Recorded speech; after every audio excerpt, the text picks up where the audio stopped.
बउआ बरतुला रुचि करे हजमार धीरे धीरे कटी है बउआ के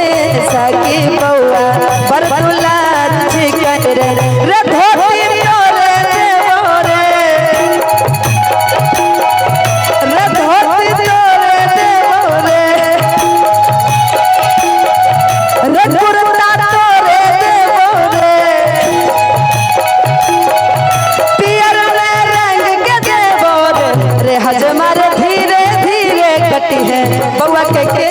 साकी बउआ बरतुला रुचि करे रे हजमार धीरे धीरे कटी है बउआ के साकी बउआ बरतुला रुचि करे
हजमार धीरे धीरे कटी है बउआ के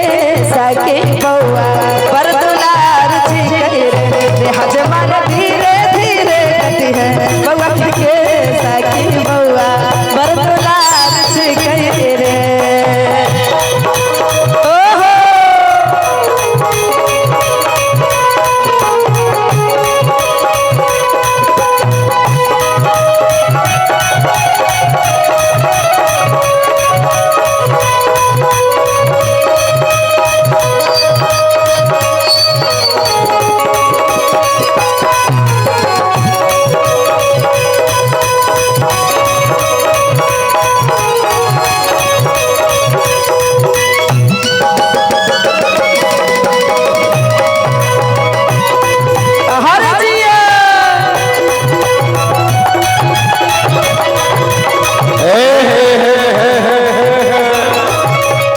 उषा जी